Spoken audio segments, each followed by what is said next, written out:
bad.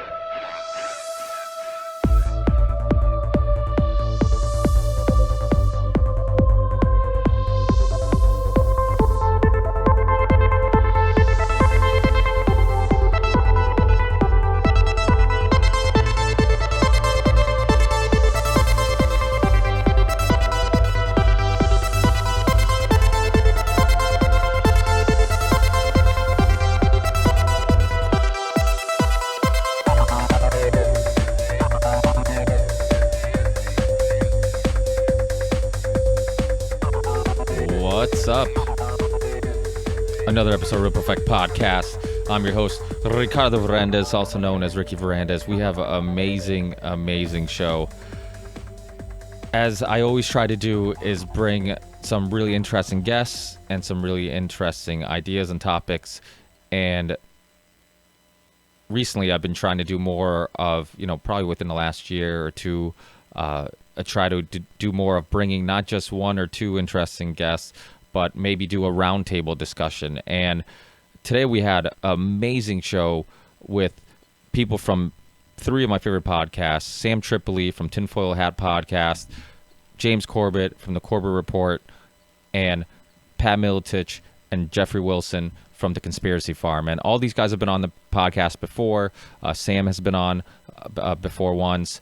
Jeff and Pat have been on before once. And James has been on a whole bunch of times. It was actually, I don't know, probably 5 years ago, one of the first real big, well-known guests that I had on the show. And since then, we've always stayed in contact and had tons of amazing shows talking about everything from his new documentaries that have come out throughout the years and many other things that are happening in the world. So definitely go in the archives, check that stuff out. I won't take up too much of your time because this was such an amazing conversation. I want to let you guys just jump right into it and enjoy it. But remember to support our guests' work. I think most of everybody, including myself, have a Patreon page. Support people. It makes it a little easier to help keep us going and to help finance what in many cases, and at least personally in my case, has become an awful investment because it consumes more money than it makes. And I've never really been in the positive. But that's not the point. I mean, in my work, James's work, and I'm sure Jeff and Pat and Sam, we're all about spreading this information. That's why my work's open source. James's work is open source. So please tweet this stuff, share it on Facebook, Instagram, Snapchat, Twitter, whatever social media you use. Please share these podcasts, share these conversations. I think it's super important, and you never know who's listening, who's going to run into our shows, this discussion, and maybe change the way they look at things, and maybe hopefully help them get down a rabbit hole of discovering a different way of looking at things and some historical facts and information they might not be aware of, and go down that rabbit hole like we all have at one time. So thanks again, guys. Support the show. Share it, like I mentioned, and I'll see you guys on the next one. Let's get right at it.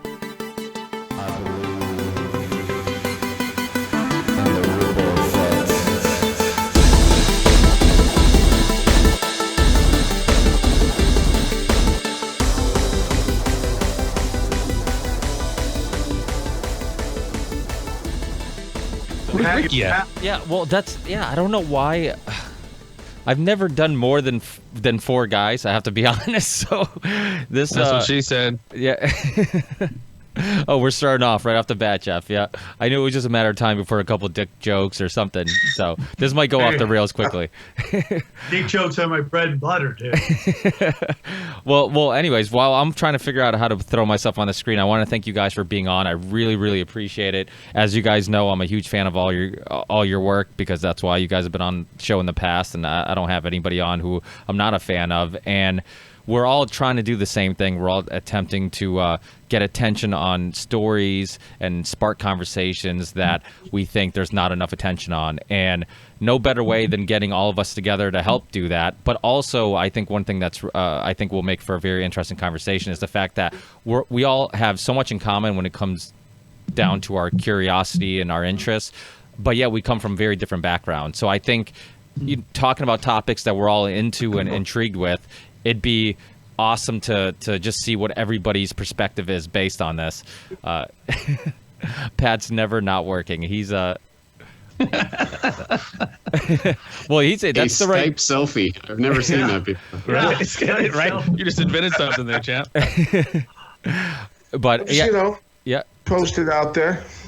Well, unfortunately, I think today it's quantity over quality. I think people who are super active, even if it's not quality work, those are people who get attention. So, but hopefully we can spark a really good conversation. One thing that we briefly talked about James's great work, and I mentioned it on one of our previous emails. I think World War I is definitely one of those topics people don't know enough about, and I love the fact that you spend some time to do a documentary on it, because I mean I've done a lot of World War I research, and there's so much stuff that I had no idea about in your up to part 2, which came out previously. And I've watched Promises and Betrayals, Blood and Oil, or I think that's what it's called. There's a couple really good documentaries, and not even those scratch the surface compared to what your work has done. And that's kind of what we've come to know from James Corbett and the Corbett Report, is that you really do thorough research,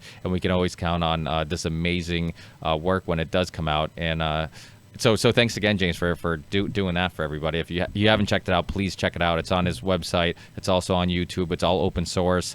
So, but that's really important too. Support everybody's work, because that's the other thing too, is that a lot of people, James was just a teacher at one point, and then decided to do this alternative media, and now he's been lucky enough to do this for a living, and it's because of the support, and he puts all his stuff out there for free. So I know we live in a world where it's really easy just to consume free content because there's so much of it, and not support.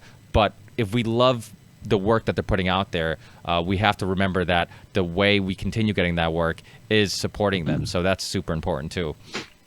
I think James has a brand of excellence that within the community is the gold standard. I think everybody kind of looks to his work and realizes that this is probably the most legit shit you're ever going to get. And there's a lot of respect in that. I learned a lot about Hitler from James's videos. For me, it's like it was wide open. And, and for me in my podcast, I'm not even going to pretend that I'm in like a realm with what James is doing, because I'm kind of trying to get people to be like the training wheels, or kind of the like, conspiracy for dummies, and that, give it a little bit of information, and hopefully they'll go out there. And I tell them to go listen to like people like Conspiracy Farms, the Higher Side Chats, the Corbett Report.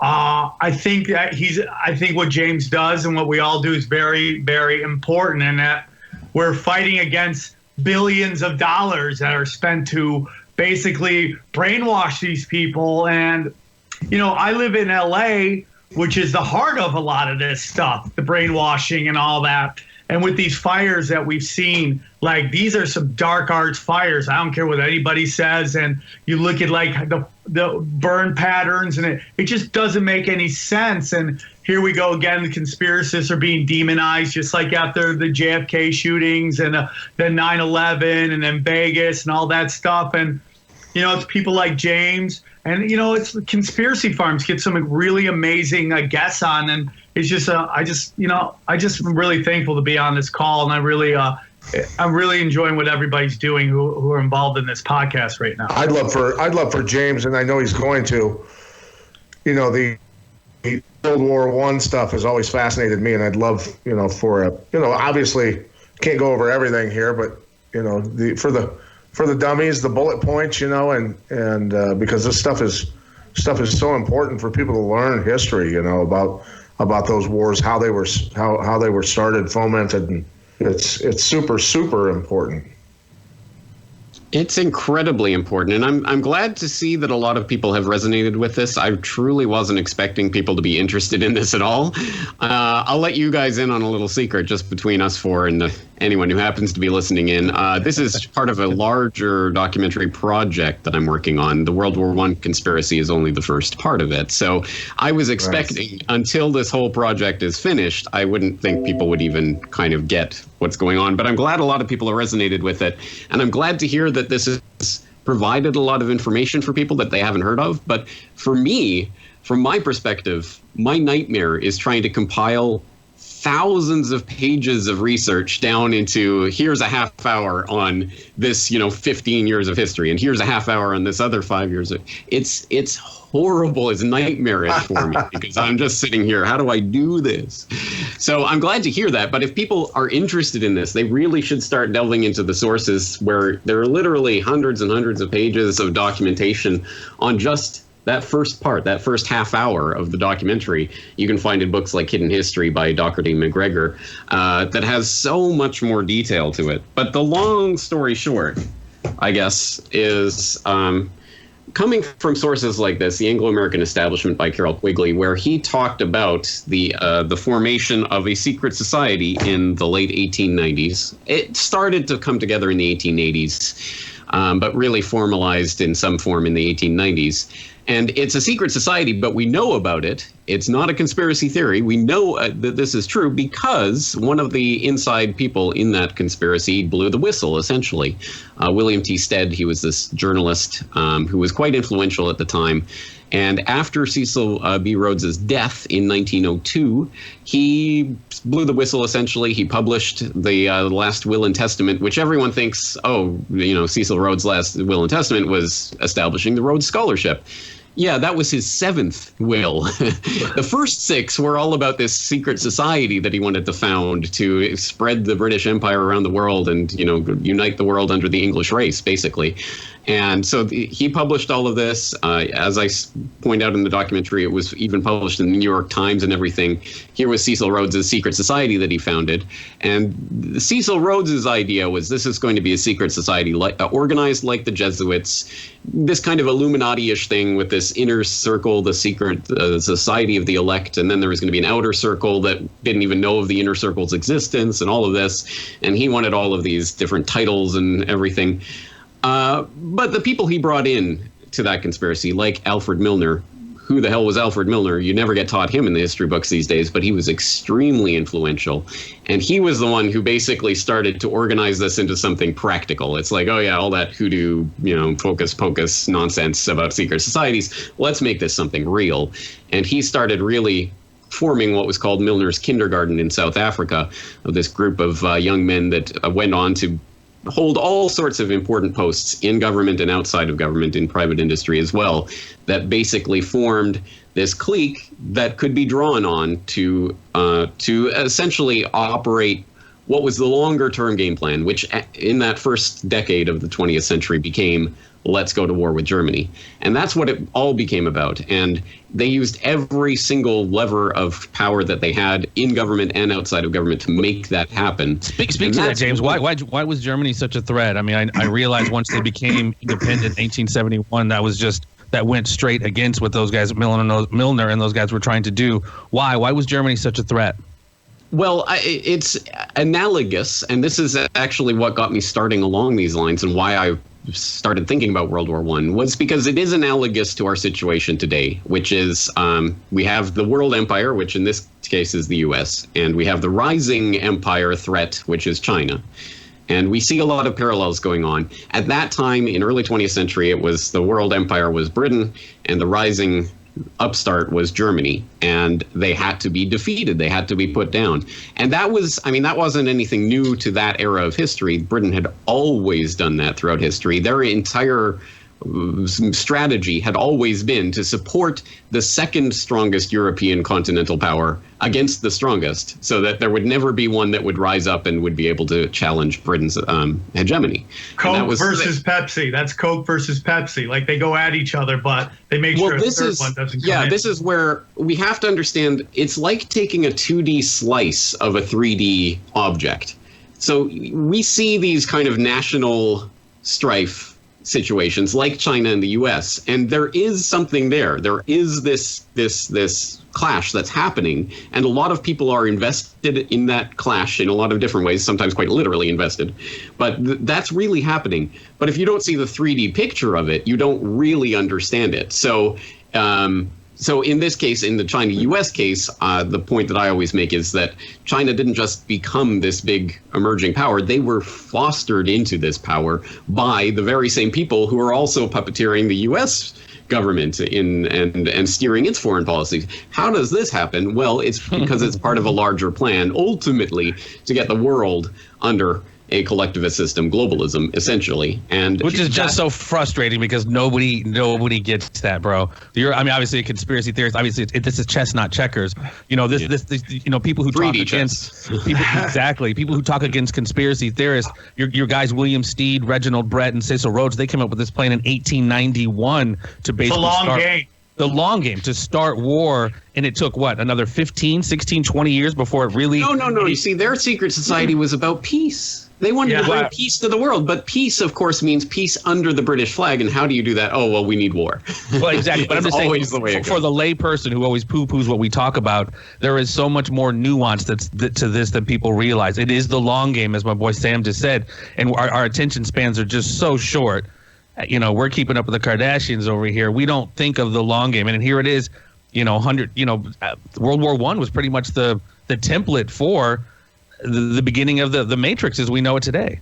James, did you find anything that maybe has to do with like old biblical scripture in terms of like the lost tribes of Israel versus the pagans? There's, I did a whole episode with this guy who's like really, an expert in the Bible, and he broke down that there's a lot of like old scripture where it's like the lost tribes, which is Britain and the United States, with Israel versus the pagans, which is going to be led by Germany. Does that have anything to play in, or is that just, smokescreen stuff?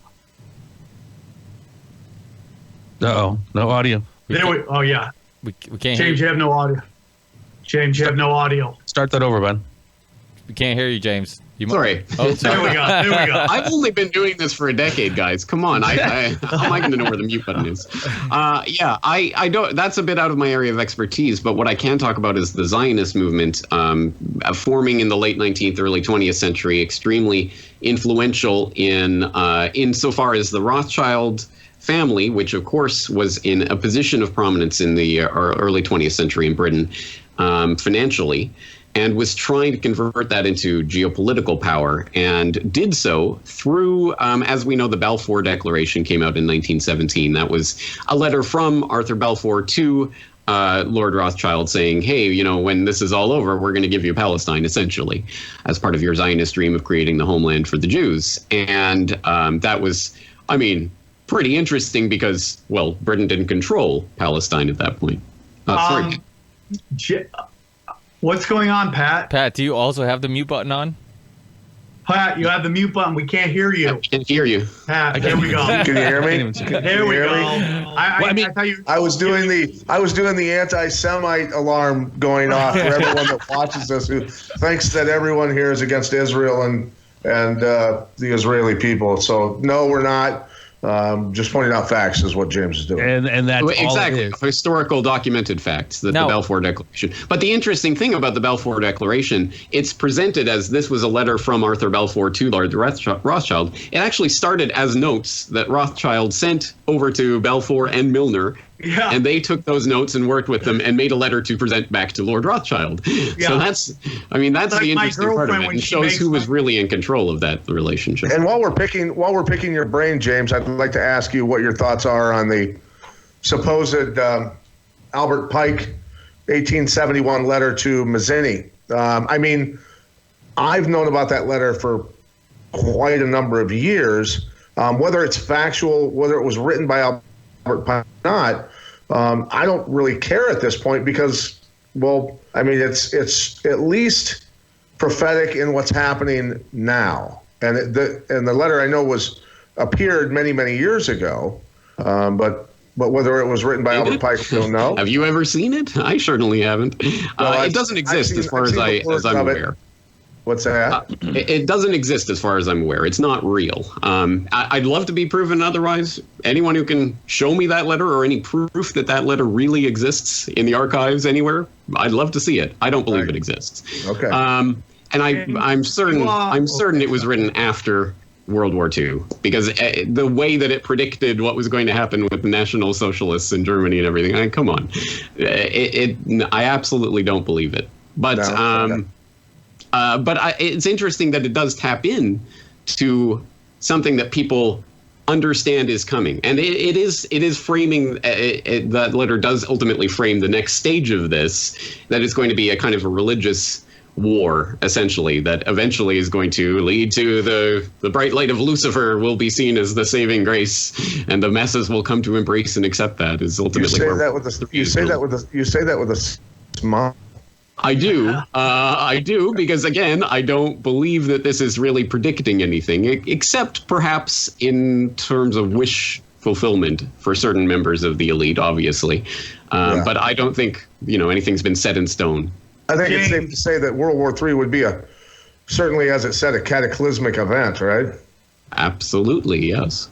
James, in your research, does black nobility come in at all? I've started to do some research on them and their roles, and as Jeffrey said before to me, that they make the Rothschilds look like accountants or secretaries, and I feel like nobody really knows about black nobility, and almost to this point where I sometimes begin to think that the Rothschilds are almost used as like a boogeyman type group. Like Russia kicks out the Rothschilds, but they're still part of the Bank of International Settlements, that runs all the centralized banks. So, like, what is there a power structure that goes beyond the Rothschilds, and that whether it's black nobility, the Black Pope, the royal family of England, it goes even deeper than that?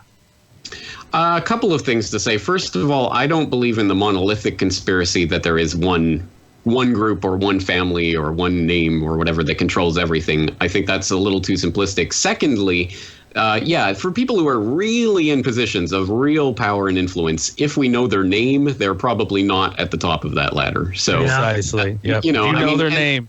Yep. Exactly, and it becomes that thing where, well, of course, there's no way we can really ascend to the top of that unless some whistleblower comes out. But I think that distracts. My point is, it always comes back to that distracts us from the real point of this, which is that yes, power is wielded by people with money and influence and control in ways that we probably can't even fathom. And you can research your entire life and probably never get to the bottom of that.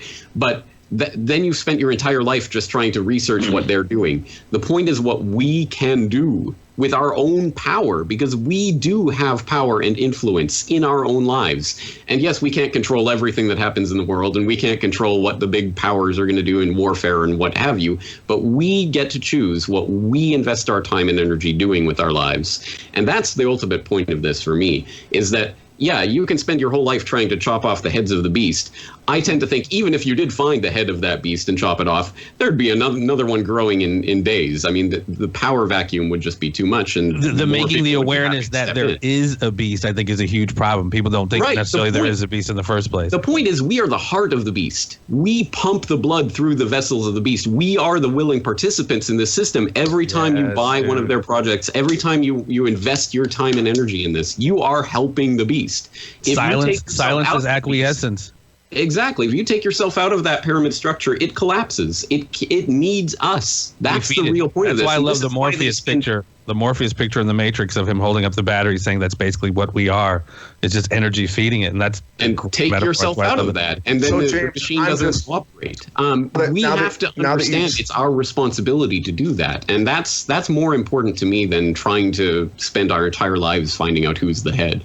So now that you framed it that way, not spending our time going after them, but using our time constructively on what we can do to prepare, to mitigate whatever we can, the damage that's done to us personally, to our families, whatever, things like that. I say we start a PayPal to purchase a missile silo in Kansas and turn it into a condo. Have you seen those? Those are so dope.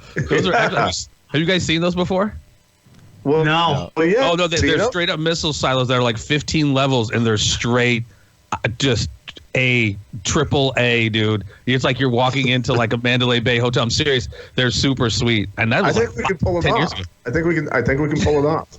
Well, they just gave away our plan. Damn it. I think what James was saying is so important because James and I have had this conversation and similar conversations many a times on the Ripple Effect podcast. And, we often emphasize the idea of trying to spark just thought and looking at things from a different perspective and how important that is. And to quote Sam, one of my favorite quotes is the revolution will be podcasted.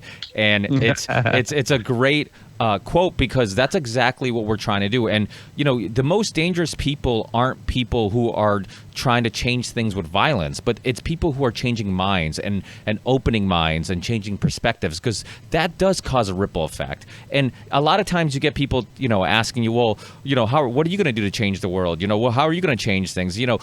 Almost acting like the simple thing of sparking thought and having a conversation and changing somebody's perspective isn't doing something. I think that's almost one of the most important things you could do, and probably can have the biggest impact. Who knows how many people are going to listen to this podcast, and even if that number is small, we're going to change their minds and maybe change the way they look at things, and they're going to have conversations with other people, and they're going to have conversations with other people, and and it does start this ripple effect. And when I started this show, it was because I truly believed in this idea that we can all make a difference. And I mean, you look at most of us, besides Pat, who is a legendary Hall of Famer, but most of us come from pretty, normal backgrounds where, we didn't, we come from, we weren't well known for, James and I, and at least I know our backgrounds pretty well. We're basic, normal dudes who just kind of believed in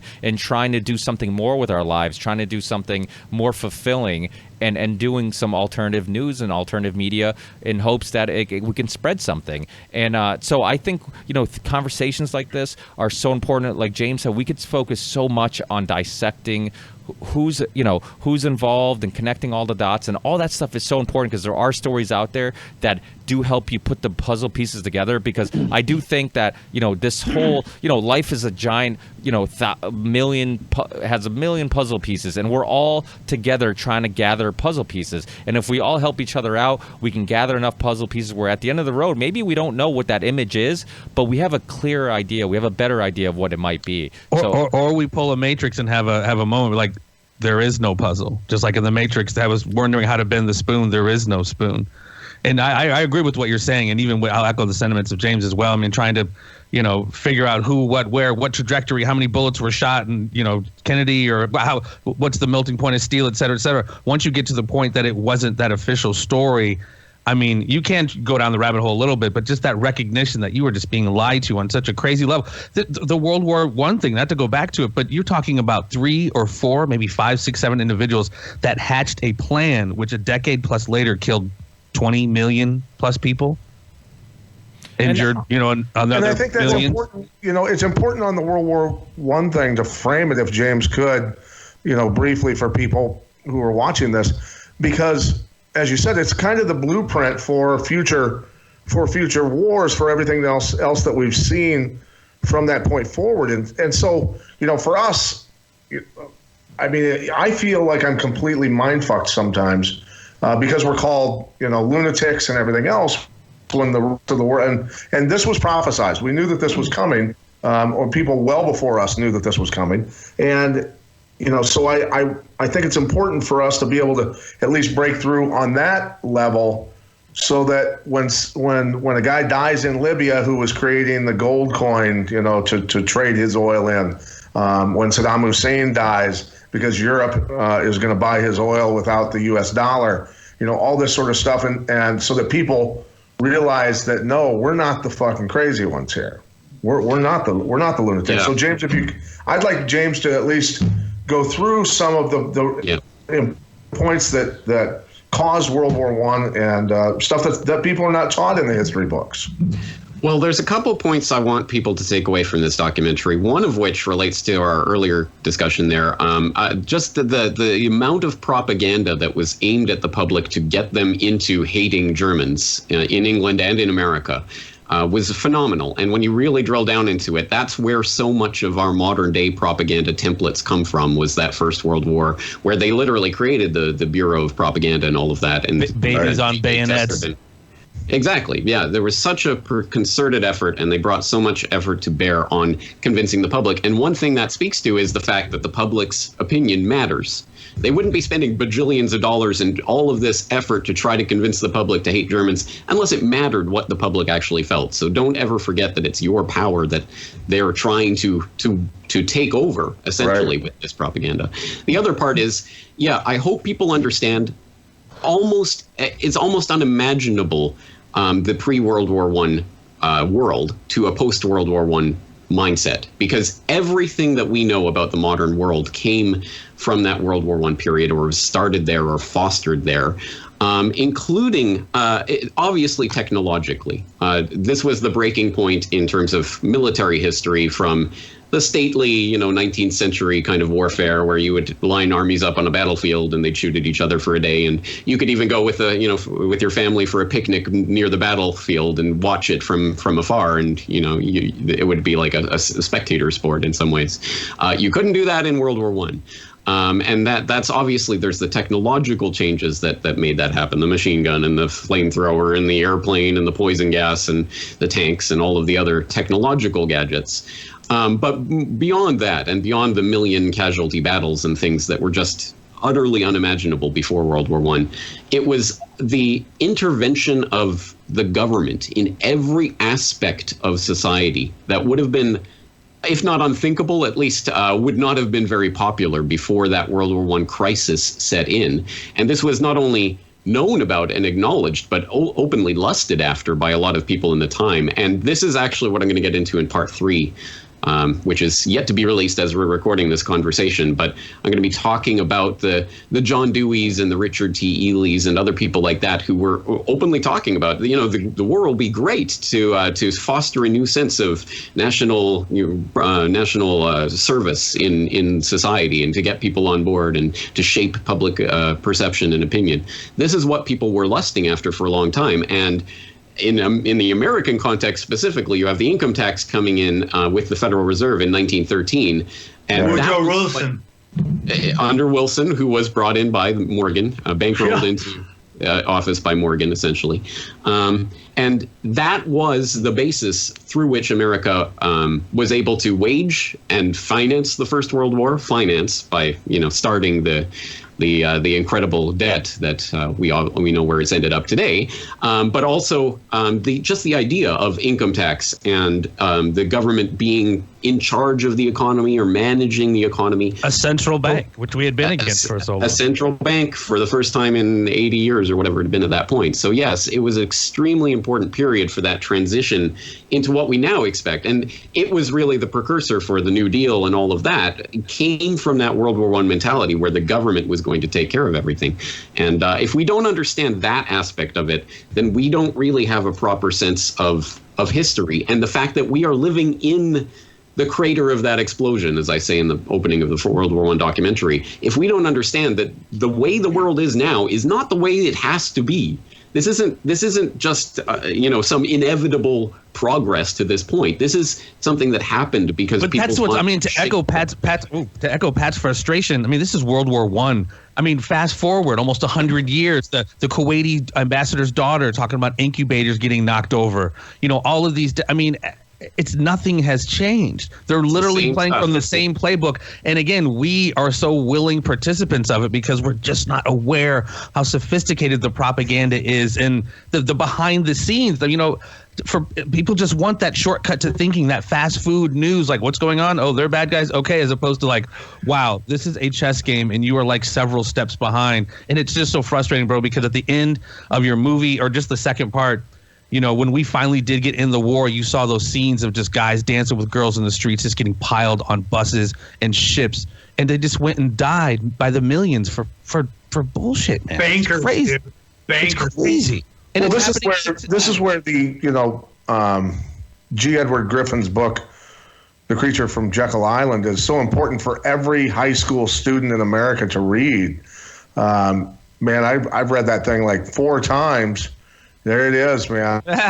James. Yes, Nice. one of the greatest books ever written. And that's the thing is, fast forward to Donald Trump, whether you like hold on, it. guys. Hold on. I mean, we know what that is. Let somebody fill that in. What happened at the Jekyll Island? That was a big deal. That's when all the bankers got together and basically wrote the Federal Reserve Act and duped some politicians into passing it. Wilson won the election because they talked Roosevelt into running for a third term, if I'm not mistaken, against Taft and Wilson, and and that was a banker's to get Roosevelt to run again. And here's the thing that's crazy, dude. Had Roosevelt gone on his Amazon expedition when he was supposed to, it would have never happened, and time would have changed. Taft would have won that election, and we would have never got the Federal Reserve because Taft was against it. But the bankers talked him into running. He did, took votes away from Taft. Wilson won. They already had Wilson in their hip pocket. Wilson was the one that pushed for this thing, got the Federal Reserve Act passed. Well, they snuck it in a holiday or something over Christmas. Yes, over Christmas. Most everybody was home. And the thing is, about this is, it gives obviously the privateers control of everything. Many of whom are not even Americans, control of our monetary system, which should piss every American off. But and the reason I'm fast forwarding right now is to make the connection for people that might not know about it, is that Trump, whether you like him or not, on the campaign trail, spoke about getting rid of the Federal Reserve briefly. He made a couple tiny little blip mentions of it. And then he's mentioned it again a couple weeks ago. He talked about the Federal Reserve. And I think if he's reelected, which I think he will be, I think in his second term, he'll kill the Federal Reserve. That's that. I don't think not so. happening. I'll bet you on that one. Let's have a little wager on that one. How much I just wanted to say something real quick. I think he wants to go down. I think he wants to be remembered for something. I think maybe he got in, dude, and then they're like, yeah, hey, we'll wipe your whole family out. And he's changed a little. But I just want to say something about what James said, that this isn't how it has to be. When Jeffrey's like, that's 100 years ago. In human time, that's a lifetime. But in history, that's just a drop in the bucket, man. And we are in a place where we can turn this. I try to echo what James says. I say it poorly compared to how he says it, but we really are a very unique country, the United States. The global economy is completely built on us. And if we come together, we're a very powerful force. But this propaganda bill that Obama passed, which allows the government to use propaganda against us, is get us to not like each other, to get us. Which was going on anyway. They just legalized it. But this legalized it. But, everybody wants to make Chocolate Jesus this wonderful dude. And he's just par for the course, man.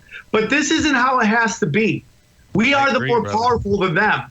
I mean, dude, we don't have to sit here and take it, but everybody thinks we have to go between these two parties. It's like running between Dahmer and O.J. Simpson. You're like, they're both going to murder you. What are we doing here? The masses just don't know. I had a conversation with Canadian journalist Eva Bartlett about, the occupation of ISIS in Syria.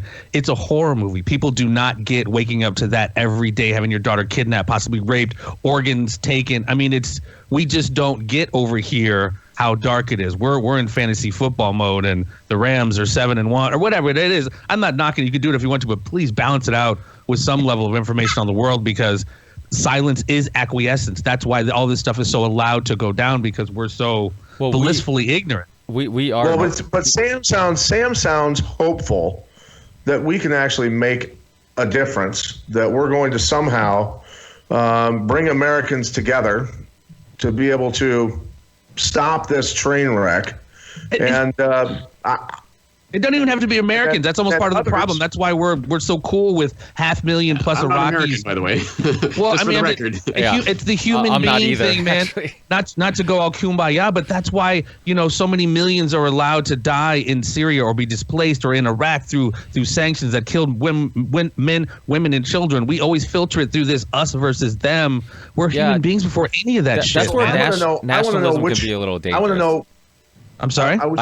Nationalism and being patriotic, I think it can be a little dangerous because it's similar to the tribal conservative versus liberal. It's disliking somebody, demonizing another tribe, another group of people, and it's like you said. I mean, not to sound like a hippie, like George Carlin, but we are all one. We're all on this earth together. Where I think there's a club and you ain't in it. Yeah, exactly. And I think there's nothing wrong with being proud. I mean, I was born in Portugal. I'm very proud of my culture. And there's nothing. But the thing is, I also understand every culture. I have friends from Estonia. I have friends that are from Salvador. I have friends from, all over the world. And there's beautiful things about all their cultures. And I think that Muy obrigado. But then framing those thoughts of a globalist kumbaya, we know their end goals with globalism, and we also know how important the United States Constitution is and how important it is to be protected against the aims of globalism and the cloud pivot of collapsing a system financially and making us all slaves of complete socialism. And so for me, Constantina Wire at our southern border and stopping those people from pouring over, I think is the just and right thing to do. This is a nation of laws, and it has to be. And I'm a guy that's married to a woman who came from another country on a student visa. She did not speak English when she got here. She became a doctor studying in a language that she didn't even know. She was smart enough to do that. She added to the benefit and the upside of this country, and she did everything legally. And I got to tell you, the kumbaya stuff, I don't agree with it all. I agree, don't blow the shit out of every other nation, but you're not coming here and pouring over and overloading the system, because with 5 billion or more people below the poverty line of Mexico and other nations, we can't possibly help the world by allowing 1 million of them in at a time. We're not going to do it. We're going to do everything opposite of that. We're going to destroy our own nation, and then there's no hope for the world at all, because we have to be the shining beacon that actually is I don't think it's necessarily a kumbaya. I mean, I definitely think we need to protect our borders and have, like your wife, come through legally. But this whole conversation in the last 40 minutes has been, I mean, I appreciate the constitutional conversation, but they've been wiping their ass with it for a long time. But they certainly began in 1913 with the Federal Reserve Act and the creating of the income tax, or the federal income tax, which was found in the Supreme Court to be unconstitutional. Direct tax on wages was found unconstitutional numerous times. So I mean, I get that constitutional argument, but I mean, and I'm not saying let's go beyond that, because those things afford us some of the best laws and best protections in the world. But at the end of the day, man, I mean, tomorrow's the 55th anniversary when a coup d'etat took place and blew our president's head off in broad daylight. No accountability. We can go down the list of this shit. There's no accountability. So, I mean, they're declaring wars without going through Congress. The constitutional argument I get, but I mean, when are we going to start really enforcing that? Because this shit's been going on for a long time. And that is up to the people. That ultimately has to be up to the people, and the Constitution was a roadmap for us.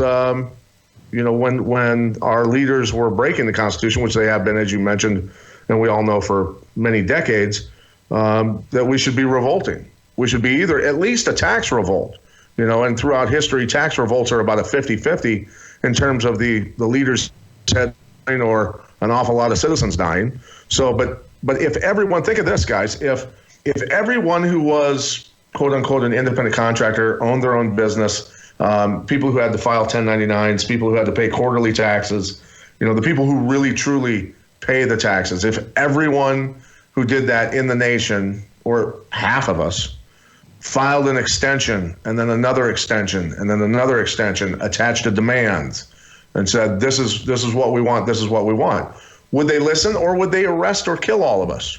I think that's one way to remove the participation. I think there are so many different facets, like James was saying. I mean, like we've been kind of agreed on, we're all willing participants of this, so we have to kind of remove ourselves, whether it's taxes, whether it's, financial issues, boycotts, et cetera, for some of these banks, go to a credit union. I mean, however you want to do it. But, we've talked about on the show, Pat, how they make, correcting rain illegal. They frown on self-sufficiency. They want you on their dole. You have to be. The sheer mention of how I talked about tax revolts and possibly a map for how to get it done in modern times. Welcome to the audit next year, Mr. Miletich. Yeah, they use it as a tool. It's a weapon for sure, for sure. James, I wanted to ask you about China real quick and the role of international bankers in the growth of that, because I feel like when it came to the United States that they could blend in very easily with Americans, right? I mean, we see politicians who have dual citizenship, and I mean, 2 years ago, I would never have even known that was possible. It wasn't through, joining this kind of truth community I learned this. Is that the same thing that's going to happen in China? Because they can't really blend in. And I feel like China, if you kind of sell out there, there's death at the end of that move. We're here. It's like we see like the Clintons fighting tooth and nail. We have this email problem where it's like there's a good chance she sold secrets to China, and that's what people are trying to hide. And I mean, will there ever be any kind of punishment for that? And what's your thoughts with China and the international bankers? Well, people can go and look at a podcast I did a few years ago called China and the New World Order, where I laid out at least some of those connections and the financial framework that was laid to allow China to rise to the point where it's at now, and some of the technical, industrial, and military transfers, legal and otherwise, that have occurred since then. And I think the way to understand China is that it is the template for the idea for total control, total governmental control that they want to roll out everywhere in the world. It's starting in China at this point. And David Rockefeller famously said in his obituary to Mao in the New York Times, he said, it was a grand, successful experiment that Mao waged, killing tens of millions of his own citizens along the way. But, you break a few eggs to make an omelet, right? And we see that playing out most obviously now with the rollout of the technological overlay on that control grid, with the social credit scores and the CCTV and the facial recognition, and all of this is coming together now. And we can see what it's looking like in China. You saw that video go viral on Twitter a few weeks ago about the guy on the high-speed train from, I think, Beijing to Shanghai, and it's got that announcement: anything you do on this train will be recorded on your social credit score. This is coming. And we know it's coming. Minority Report, dude. I think this is why one of the reasons they're using China as kind of that laboratory. They're also using it as the foil, exactly as Russia, the Soviet Union, was the foil in the Cold War, which was supported by technological and other types of support from American industry and financiers that propped up the Soviet boogeyman for as long as they needed that boogeyman to be propped up. We've seen the ICIS, Al-Qaeda boogeyman in the last couple of decades, but China is going to be the boogeyman for the 21st century.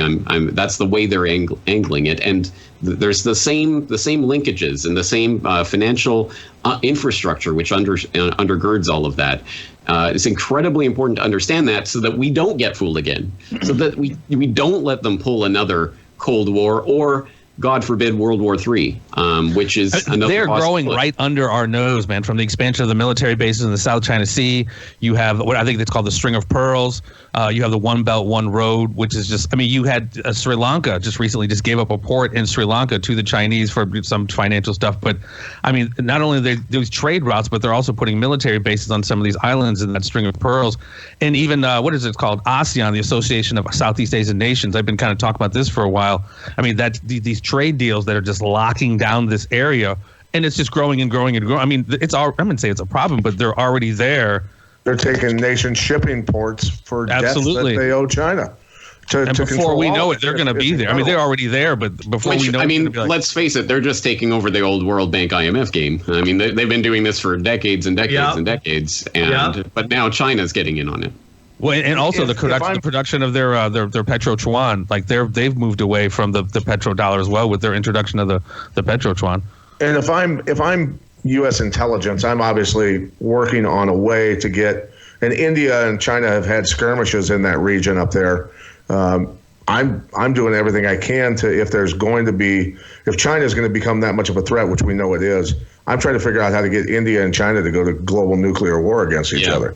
Yeah, blow the exactly shit like out the of each old other. British imperial strategy. You want the second strongest power to challenge the strongest power. Yeah, and it's interesting in that context. It was Tillerson last year just to drop the Indo-Pacific region nomenclature. Now they're not calling it the Asia-Pacific. Now it's the Indo-Pacific, and they are definitely trying to build up India as that sort of bulwark against China. But I think all sides of this are, when you go far enough up the ladder, they're all in on it in a sense. Well, and that's why I told Pat a while ago, look out for false flags in like northern India, because that Kashmir region, because the One Belt One Road goes through that area, and even in Western China, India and China, there's something swirling around there, and now they're actually in this Shanghai Cooperation Organization together. They're all full-fledged members of that now, so they have joint military exercises and things like that. But they're also, as you say, last year we're at the brink of actual military confrontation in some dirt path overpass in some mountain somewhere. Like what on earth does this matter? But it's clearly this is Western China. There's tension. The Uyghurs, the Islamic Uyghurs in Western China, those I think are being touched by some of our CIA to radicalize that region to necessitate. Oh, the U.S. has to be here now and this goes straight through One Belt One Road straight to Europe, I believe. So, I mean, the chess game, man, like Zbigniew Brzezinski said, not a fan, but it's the grand chessboard for real. James, do you see Europe becoming any kind of military power? I know that they're trying to build up their military now, and I think some people in the United States are getting a little nervous about that and what the implications are for our role in the world, policing and stuff. But do you see them as starting to either come together and be in their own kind of military force? Yeah, well, this is the problem, because the EU is kind of collapsing in front of our eyes, but the problem is they might fail forward and actually try to consolidate even harder. So, Britain might try to remove itself, and maybe they will, maybe they won't. But anyway, we'll just come together even more firmly. And we saw that last year with some forwarding of ideas about formalizing and hardening the shared European borders and bloating up their European, I forget what it's called, Frontex or whatever, their joint military guard around the borders, as a way of saying to the rising populist public, hey, don't worry, guys, we're all European. We're all in this together. We're all a big collective, and we're going to take care of you. And one aspect of that is the super army that they want to create. They've talked about it for years now, and they're at least taking the rhetorical steps forward on that. Well, and then Macron, I guess we can hope that they collapse before they're able to really organize like that, but I don't know. Yeah, Macron comes out with the idiotic statement saying that they want European nations need to build their own army to protect themselves from the United States, which is obviously his lashing out at Trump for the way that he's talked about Europe not holding up its end of the deal and paying its part in NATO and UN and everything else. But when I look at Macron's got what is his approval rating? 20%, something like that over there. And I mean, I'm surprised they haven't revolted more than just over the gas prices and hung that guy. I just don't know why people don't go after these politicians. Why? I think that's one thing about the United States, why they keep building us up, is because there is stability here. It's like there's no wild, leftist guerrilla army coming and overthrowing Washington, D.C. That always business as usual, which is great as a civilian. You're not going to worry about, all of a sudden there's a coup going on here and there. But sometimes I think it's just like we let these guys get away because they know there's never going to be any. But these guys are the shadows on the wall. I mean, you can punch the wall and try to get at those shadows, but you're just going to fracture your own hand. And if people go after the politicians, let's string them all up. And that is the exact excuse that the people in control of the real powers want to. Okay, now we get to crack down on you because you are violent. You saw everybody. You saw these guys go crazy. And we got to crack down on them, and we have the right. Nothing screams stability like Nancy Pelosi. What is your take on that, James? As being on the outside, the whole liberal versus conservative here, and how it's just like they're at each other's necks right now. It's like, I just had a guy on my podcast who's very liberal, and the feedback has been insanely negative, and it makes me upset because I'd like my show to be both sides, to hear both sides of the argument, because there is too much one side echo chamber shit. But what's your take on like liberal? I mean, I hear that liberalism leads to Nazism, but then I look at like a lot of stuff's going on right now with capitalism and how much damage we're doing to the rest of the world, and how there's parts of this United States that are straight up third world, man, straight up third world. Like, what's your whole thoughts on that whole Well, thing? look, okay, this is the Canadian and Japan's perspective on this. So, I'm not just telling anyone how to run their own country. But what I'm saying is that there are historical parallels to this. This is not some new thing that's just happening for the first time. I mean, there are different elements to this, like the internet and social media and all that, which throws a whole monkey wrench in the works. But we've seen this before, and it's the rise of the polar extremes. It's the rise of the communists give rise to the fascists. They feed off each other, and there comes a point when you got to choose a side, because it just keeps getting more and more divided. And that's where we're heading. And we know where that heads. And it heads in the favor of the ultimate controllers, who wanted things like World War II to happen in the first place, because, again, all the million reasons, but profit always being one of the reasons, they get to profit from us basically tearing each other apart. And it's hard. It's perhaps impossible to step in once that polarization starts. I mean, how do you stop that process from working? If I had the golden bullet to that, I would have been firing it, or silver bullet. I would have been firing it a long time ago, right? So I don't know what the answers to that is, but clearly this is not a healthy direction for society. But people might argue, hey, maybe it's just part of the pendulum swing. It's got to go this way once in a while to clear things out and get people back on board, because politics is essentially the warfare by other means. And if we're not agreeing politically, then it's time for warfare, and then we go back to agreeing politically again. And is there a way to avoid that cycle is the real question. Yeah, if you look at the documentary The Untold History of the United States by Oliver Stone and his book, and if you look at some of the film, some of the old debates, like in black and white with Nixon and Kennedy and some even older politicians, and you look at these debates, it's literally the same shit that they're saying today. Like, literally, it's like they're saying that it's, if you put it in color and you replace them with modern day politicians, they're feeding you the same bullshit. And I always say how, like, politicians and those in power, they capitalize on our awful long-term memory. Like Vietnam happens, and then Iraq happens, then we're almost letting Syria happen, and it's like we keep making the same mistake over and over again, and we just keep pretending like, oh, this time's going to be different, and we keep falling for the same trick over.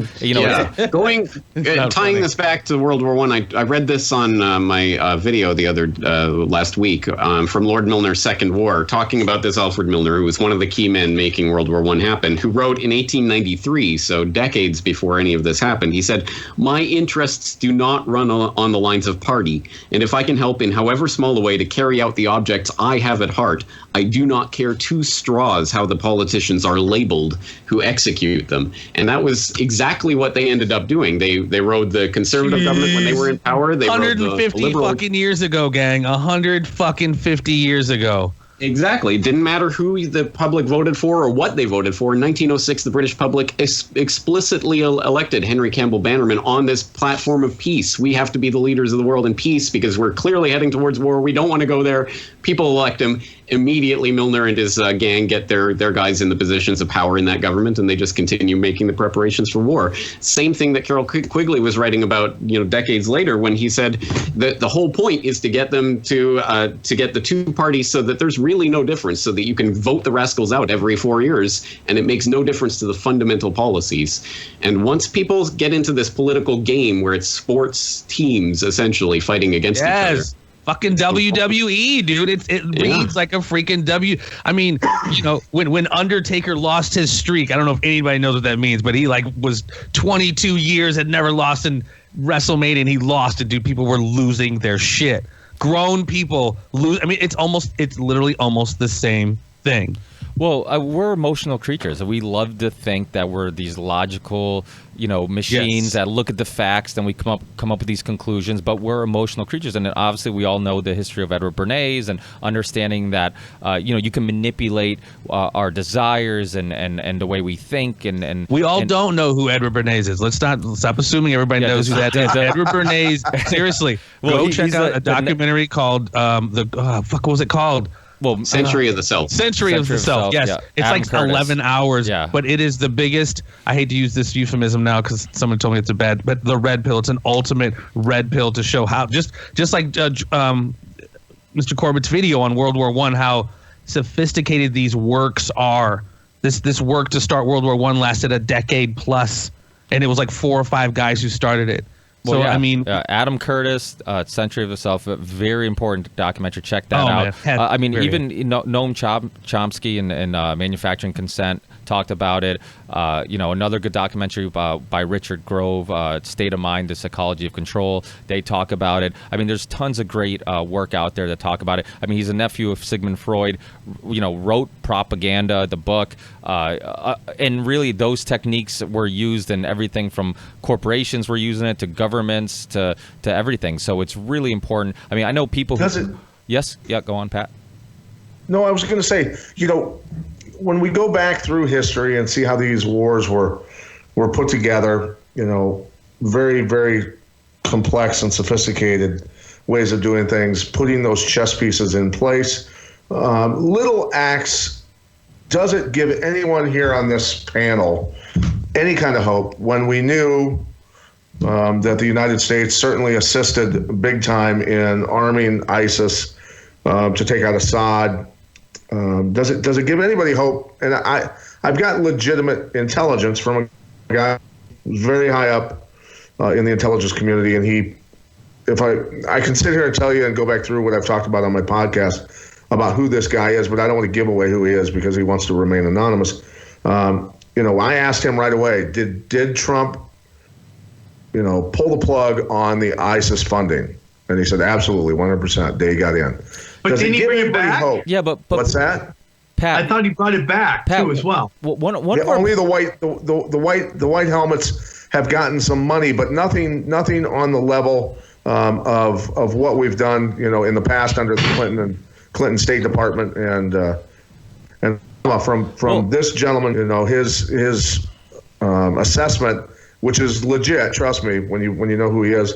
Maybe over beers, you guys can get to meet him someday. I'm sure that possibly we will, or let you guys meet him. But it at least gave me a glimmer of hope that Trump is somewhat trying, was trying before they got their hooks into him, to stop this ball from growing and rolling downhill.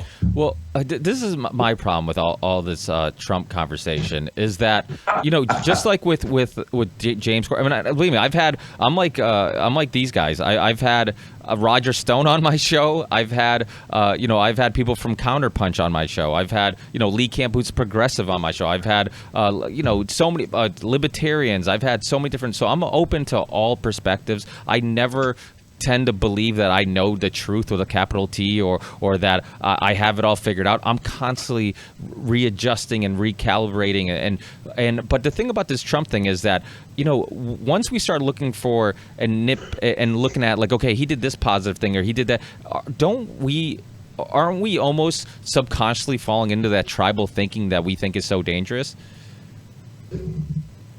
So and I understand the mindset that we all should have, and that we should always be skeptical. Yeah.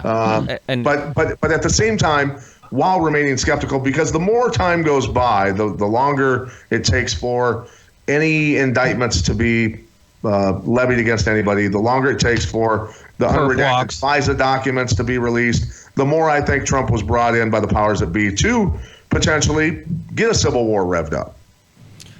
Well, I think if you look at a lot of James's research, I mean, one thing you learn is a lot of these things are much more complex than initially it looks like.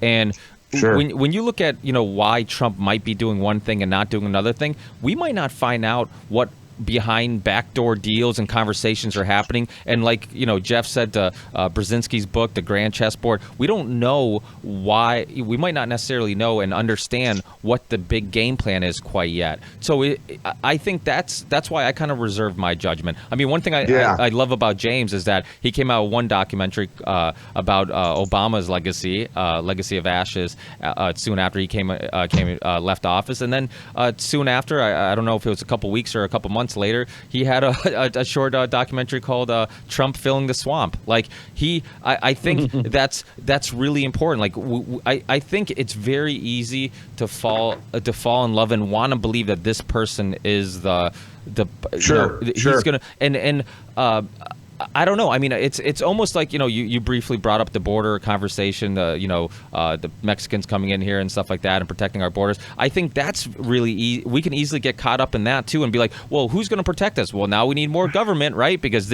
we have this boogeyman Mexicans that we don't want coming into our country and ruining our liberty, and so it's like, it almost works in their favor instead of doing what we should be doing, and that's probably instead of spending all this money overseas, blowing shit up. If we help Mexico get on their feet, believe me, I know people from Guatemala, I know people from Mexico. They haven't seen their families in years. They don't want to be here unless they literally needed to be because they had no other chance of survival. Let me ask James. I want to ask James this specific question because this has been crossing my mind for the past week. We see the eroding support of Saudi Arabia in this country, at least by the media and many of our politicians. And what I see happening, at least in the bigger screen, the chessboard, Syria is destroyed, literally. I mean, it's fallen apart. Russia has helped hold it back together by a shoestring. So Syria is almost done. The last Middle Eastern nation on that list to be destroyed was Iran.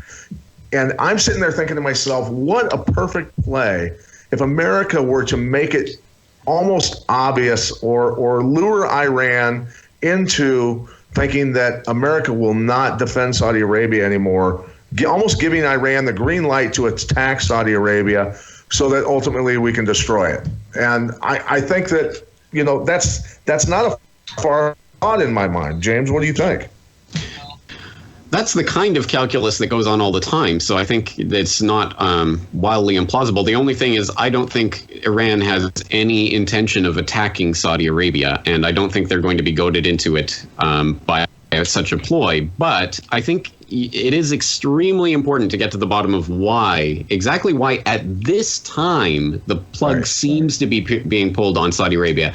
And I'm wondering if this is maybe just an internal, Saudi, the structure of the government. Maybe they just don't want Clown Prince Mohammed bin Salman in power, so they're trying to maneuver one of the other sons. It could be a coup, right? There could be a coup going on. That kind of coup type of thing. Because I don't get it from a geostrategic point why they're doing it right now. They've always had the sort of Damocles hanging over Saudi Arabia because they can always just pull out the 28 pages or whatever. They can unredact some of the redacted parts and just go, oh, look, it was Saudi behind 9/11. Okay, now we're going to eliminate you guys. They can do that at any time. And the same could be said strategically as to, while we're in the process of destroying Syria for our purposes of running pipelines or whatever it is we want to do, and also because he's against the American dollar. What a great way to suck Iran into that, because we know that a lot of Iranian forces have gotten involved in that. And so I think that they're pulling at the legs of the dog, which is Iran, from a couple different angles in my mind. Trying but to there's got to be something of that going on, because clearly the main cross there. Could it be the petrodollar? Could it be that that Saudi Arabia maybe sees a writing on the wall and wants to get off the petrodollar and wants to stop participating in that? And bring this into the World War III perspective. The deal we made with Kissinger back in the day. We'll refine your oil as long as you make the United States dollar your petrodollar, and we no longer need them for oil because we have oil everywhere. Here in our the country. Saudis have been the backbone of the U.S. dollar system for a few decades now in that kind of quid pro quo. But now the question is whether they're going to stay under that umbrella and whether we want them there, and all of that. Those kinds of decisions are being made right now, and part of that calculus is growing relations between Saudi Arabia and China. I was just going to say China. It's it, dude. China's it. Yeah. And Saudi, if the U.S. is now a net oil exporter, if you can believe that. So clearly Saudi Arabia sees China as the big growing market for their oil that they know which side their bread's buttered on in the future. If they cozy up more with China and get into the petro-yuan system, then obviously the U.S. wouldn't want that. So that could be the kind of long-term strategic. Sam always says it, man. Such an interesting time to be alive, and it really is. We are seeing, in a game of risk or checkers, we are seeing some big moves made, and of course they take kind of decades to do. But if you're paying attention to the breeze, you're seeing the winds of change have definitely come for whether it's the petrodollar, the growth of China. I mean, Saudi Arabia having to make that decision, Iran. And again, the PSYOP continues. I mean, obviously, Iran's on the target still. Syria's on the target list still. It's very, very fascinating. And when you skew it through the filter of, like I said, your movie and how people need to realize how these things are so just manufactured, maybe not by a few people, but sometimes by a very few people. And the implications are so huge, and millions are affected from, Gulf of Tonkin. Geez, how many millions Vietnamese died over a lie? Or American soldiers, and all of it. Iraqi kids, women under our sanctions, or what's going on in Syria. I mean, it's Yemen, insane. dude. Yemen, and it's generally almost all horseshit, and having to go back to these financial bankers. But we see these people still lined up, ready to go to war, glass parking lot, the whole fucking place, blah blah blah. It's like, but if it means France having $7 a gallon or liter gas, and us having $2 a gallon gas, do you support it? I fuck gas. Fuck. I agree. All this shit. Yeah. I mean, the pain. I mean, dude. I mean, my phone is what it is because Chinese people live a horrible life to make that phone. That upsets me, dude. It does upset me. I have to participate in it because through what we do, we need these phones to make this stuff all happen so we can have a career talking about what we want to talk about. Oh, yeah, they put it together in China, but they mine the shit in Africa somewhere. I mean, it's all spread. The suffering is well spread out. For what it's worth, I've stepped away from Twitter this year and realized I never needed it in the first place. And I've already decided once this stupid surveillance device that I carry around in my pocket is done, once it gives up the ghost, that's it. I'm going back to flip phones. I was just going to say, I need to be flip phone so damn bad. I need to be like my 75-year-old father, dude, have a flip phone. I don't do just old school. Well, you want to talk about, modern day Edward Bernays. I mean, you want social media, this technology, the same way Edward Bernays understood how to pull at our, get into our subconscious, get to our desires. I mean, and you've had people who work for Facebook and other people talk about it, how they are, we're getting serotonin dumps and all these happy chemicals every time we see a like. There's a reason why Facebook doesn't have a dislike button, because it wants you to keep it feeling good when you go on that page. So then you keep going back and you keep going back and you're just holding on to every notification, and you have to get a watch because, God forbid you don't check your phone and so it's like it's so crazy, and even though I'm not a huge fan of the Huxleys, man, Aldous Huxley said it best, and I've repeated this. There's going to come a point in time, and we're here where we're going to require our enslavement, and that's what essentially all these little things are that just I know we don't get it. We think, oh wow, I can just pay for this with my phone. How convenient. Well, I get that people don't get digital footprints and how data is the new oil, et cetera, et cetera. It's just this nice new convenience, and I can keep up with the Kardashians so much better with my phone. Well, there's a great video on YouTube called "Free is a Lie," and I forget who the guy is who did the video. It's a short video, and he talks about how you get this Google phone and you get all these free services, but he goes into but what they're really doing is they're all this mega data. They're paying attention to where you are, who you're with, and they're selling all this information. So we like to look at it as like it's all free, but it's not, and we're giving up privacy. We're giving up our personal information. Facebook and Google, they've all done studies where they can figure out, when you're going to go through a divorce before you actually go through it, when you're going to date somebody before you actually announce you're dating somebody, like just by figuring out where you are and who you're hanging out with and what your status updates are. And we like to think, but this is the thing, and James and I have talked about AI. James and I have talked about this, where there's generations growing up today where this is their norm. This is the world they grow up in. Yes. So the people who have kind of been able to kind of live in an analog world and then see things transition, we kind of have a better perspective. But this is the new norm. It's like, how do you stop them from accepting what is the norm today? And I think that's the scary part. That's they're born digital. Or are we a bunch of old guys who are telling young people that, like, hey, you video games are going to do this, or TV's going to ruin the, society and culture, and my dad suddenly doesn't seem so crazy anymore. Yeah.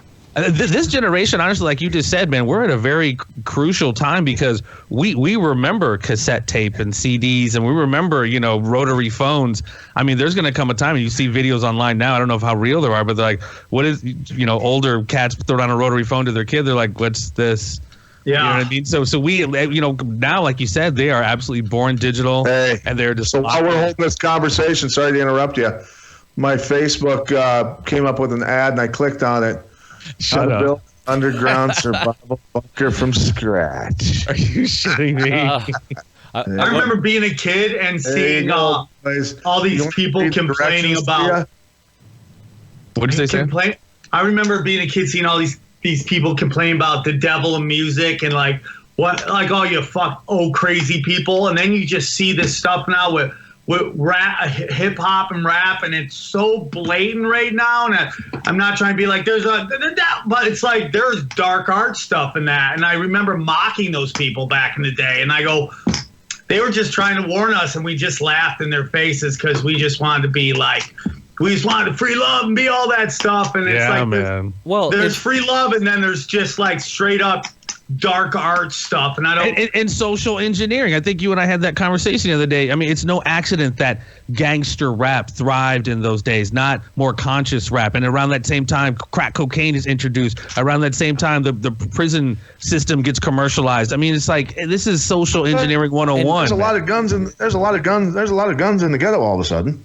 Absolutely. And that doesn't negate personal responsibility, but at the end of the day, man, you create poverty, social engineering and poverty. You create poverty, man, you're going to find all of these different elements, dude. So it's, James is thoroughly disgusted that we've gone off on so many tangents. Not at all. I'm enjoying the conversation. And I think the rap, and James and I have talked about this, about, the gangster rap in the 90s. And some people get in debate, like, was it manufactured or was it just promoted? And I don't think it matters. I think either way, if you're manufacturing consent, if you're trying to control, young people, the youth, and music's a big part of that. I mean, people joke around about how if Kanye West ran for president, he'd win, not because he has great ideologies and views and perspectives, but because it's a popularity contest. And so, I mean, if you're trying to control, or manufacture consent, control what people think, control the way they look at things, why wouldn't you get into things like art and music and all these things and slowly start molding people's perspectives? And so I don't. Nothing. I don't think anything gets popular now that MK Ultra came out in the 60s and 70s. I don't think anything gets popular without a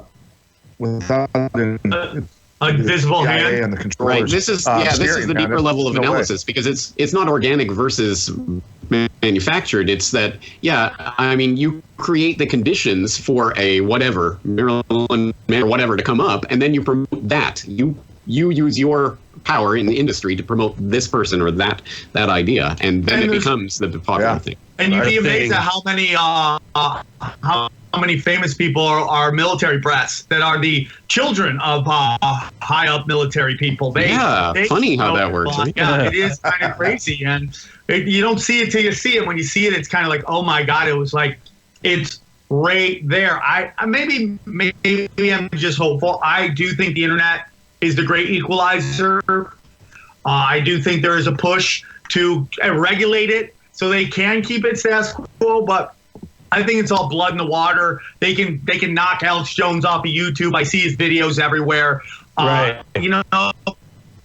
If they're knocking off Alex, not knocking off James, who I think gives out real information to me. Right. Let me bring the downer to the conversation then, because the first place that they're really going to make the organized, concerted effort to push AI technology is going to be online through social media, to the point where you don't know who you're interacting with as a person, or if it's part of this botnet that they're going to create. And personalities generated that you can't tell from the real thing. Things are about to get crazy. I've already had some very heated debates with bots, I'm sure. Yeah. I wouldn't even doubt it. Yeah. I'm actually happy I'm old, that I'm almost aging out of this time where you got to concern yourself with all that stuff. Like, it's just like, oh. No, hence the name of Sam Tripoli's most recently dropped stand-up comedy, No Fucks. Yeah. That you can pick up on Vimeo, ladies and gentlemen. So I'm actually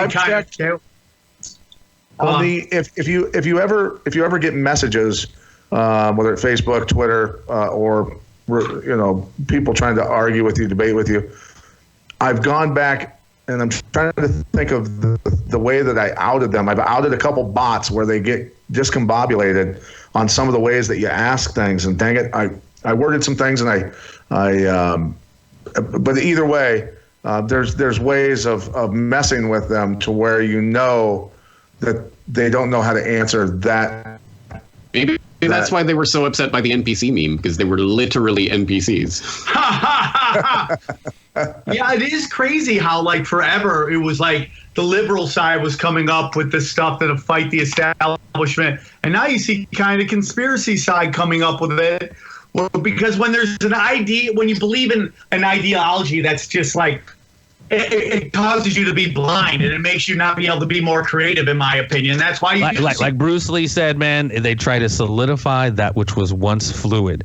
These conversations like we're having, we're not necessarily subscribed to right, left, or necessarily dogmatic about our philosophies. We are flexible. We are malleable. You know what I mean? So flexible that I can point out to Sam that his headphones are made of petroleum.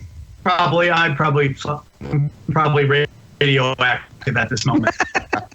Guys, I just want to say something because I got a jam. I just wanted to say something real quick, that being on this show with you guys, when I started my show like 2 years ago, like I would never have ever believed I'd be on with all you guys. I've been Jeffrey, I talk to a lot, but everybody else here, I'm fans of your work, and I've been following Pat forever, but to be on with you guys has been a real honor, and like I really love what you guys are doing. You guys are very important to everything that you're important to humanity, in my opinion. To be honest, we're on the same team, man. We got to stay on the same team. And then the inserts that are happening, those plants that are happening from the elitists that are putting people in place that seem like they're part of our community, and then they go off on some fucking skewed tangent on holograms hitting the Twin Towers and stuff like that. That's the thing, is where we need to stick together and filter all that bullshit out and get rid of those people quickly and not pay attention to them and keep doing what we're doing and stay on the path. I think that's so important because we've seen it in the alternative media a lot the last couple of years, just people turning on each other and just because they don't agree on one specific thing. And there's tons of topics that I'm sure we all probably disagree with. For sure. I've hosted debates with Adam Kokesh and Hunter Moss on libertarian and whatnot. And just because I think it's important for people to learn that, hey, just because we disagree doesn't mean we can't try to have a discussion. And if our goal's the same, and that's the most important thing, like what's your goal? Like we all want to have a safer place for our families, a better world. We all, we're all fighting power and trying to we're truth seekers. Yeah, we're truth seekers. We're truth seekers. We're all trying to I just don't like to get lied to. That's my biggest thing. That's really what it is. I just don't like to get lied to. I like to know to the best of my ability, and there's a lot of misinformation out there, but I take like, okay, money, who gets the money, who gets the power, and how does it fit within how history is played out? All those line up. I think there's a good chance it might be true, but even then, I don't think it's one of. I don't like getting lied to, and I like to investigate. Actually, I just pulled a quote from Smedley Butler for my part 3 of this World War I conspiracy, where he said he was trying to educate the soldiers out of the sucker class, and that's a good way of putting it. And so I'd like to think that's part of what I'm doing, but it's really nothing so grandiose. It's just that I am interested in history. I'm interested in how the world really works. I have got this platform where there are people who are supporting me to do this work, so I'm going to do it. This is amazing. This is wonderful. Just like we're on the ripple effect, man. We are the butterfly flapping its wings in Tampa, Florida, creating a monsoon in China, ladies and gentlemen. Right. You never know. But at the end of the day, if nothing else, I think my experience just shows what is possible now. I am literally an English teacher in Japan who became this podcaster, and I'm doing this from my living room in Japan. Like, what on earth is this even? I don't know, but I'm just going to continue doing it while people are doing it. Been watching you for years, sir. I've been watching you for years. What a wonderful time to be alive. Yeah. Hell yeah. And Sammy, you got a set tonight, don't you? Yeah, I got it's called Third Eye Comedy, and I'm getting like Jimmy Dore and Graham Elwood and all these like outside the box thinkers to do a show together. We'll see if anyone shows up, but I'm super excited for it. Dude, awesome, dude. Comedians are now the new. I mean, they are the ones breaking the boundaries and have the ability. I mean, people like Sam who are, you know, willing to go out on a limb and talk about controversial issues. I just had Jim Florentine on last night, and he went on a huge vaccine big pharma conversation, and it's awesome that, you know, you guys are willing to do that, and I can't thank you guys enough for being on. Like I said, I think we all come from different backgrounds, and hopefully, you know, everything from James's fans to Pat and Jeff, Sam's, my fans, everybody can come together, realize that even though we're all slightly different, we're all here for the same goal, and that's much more important than falling into, because like we talked about in the beginning of the show, exactly what they want us to do is not focus on our similarities, but take those little differences and just fight till the end of time about those things. Let's just fight, you know, and then those in power who really don't give a shit about ideology. You know, it's like that movie Network. You know, there is or there's only DuPont. There's only, you know, these corporations. Those are the people who are pulling the strings, and those are the ones that we should be putting our. Do you attention believe on. in? And I'll ask this one last thing. Do you voice your opinion on this? Your vote. Do you think in our lifetime we'll ever see a Rothschild hanging from a tree? Wow. Yes or no? One can only wonder. I think it's very possible. I mean, I would like to see something happen. Well, yeah, I think it's possible. I don't think it would change a thing about the way the world works. Yeah, I don't think. See, this is where I think what like Sam said, to quote him again. I think the revolution will be podcasted. I think when we talk about people like Smedley Butler, you know, you talk about the business plot, you know, it's conspiracy that, you know, almost happened a long time ago, and it's like, if that shit can happen, if what happened yesterday, 55 years, or tomorrow, 55 years ago. You know, if that can happen, then what the fuck can't happen? And I think people have to start. So do we all have to come to the point where, to not support this machine, okay, we have to ride bicycles because we can't spend any money on gas. 2, we got to grow our own food. We got to raise cattle and chickens in our back fucking yards. We got to dig our own well so we don't pay for water. We got to have solar panels so we have our own power. So that's what you're saying we have to do, instead of hang all the motherfuckers. Well, yeah, hang them, and then who takes the place of all of those positions? It'll be the same. Yeah, I was going to say, you can't legislate. You cannot legislate evil, dude. Or even worse could happen, dude. Even worse could happen, and probably would, because they've got that backup. I know there weren't people jumping up and down to replace Quisling. Well, when they kill Gaddafi, when they kill Saddam, when they kill, you know, they're sold the same idea, like this evil person, if we take him down, things will be better, and then it's just another corrupt person in place. Never gets better. It never gets better, and it's never about an individual. It's always an ideology. Absolutely. So I won't hold you guys up. I know it's the day before Thanksgiving, so hopefully you guys have a wonderful holiday with your friends and family. Have a drink and happy Thanksgiving. And enjoy, guys. I can't thank you guys enough for being on. Hopefully we can do it again. Of course, the guy who writes all the emails and put this together isn't even seen on camera, which sucks, but it is what it is. We appreciate him. Appreciate you, brother. We got the best. Dude, you did a great job putting this together. Thank you so much. Yeah, thank you, gentlemen. Thanks, and hopefully, I know James is a very busy guy. Sam, Pat, you know, Jeff, you guys all have other shows and other work. But if we can do this, you know, even if it's twice a year, if it's, you know, a couple times a year, whatever we can do, let's come together. Let's quarterly. Quarterly. Yeah, quarterly. If possible, let's do it. Let's. I mean, we had a great conversation, and let's keep the tinfoil Ripple Farm report going. That's the name of this episode, dude. I think it is. I think it is. I spend like a whole month coming up with names, and Jeff in like 2 seconds just threw them all away. He's like, that was awesome. So yeah, maybe that's what we'll call it. I'll put this out as soon as possible if you guys don't mind. If that's absolutely. An issue. So whenever you can send us this, I'd love to put this out because it was an excellent conversation. Yeah. Thank you, guys. Awesome. Absolutely. All right, thanks, guys. Thank you. Good to see all of you. Love you guys, man. Happy Thanksgiving. Guys. Love you. Thank you, everybody. Take care.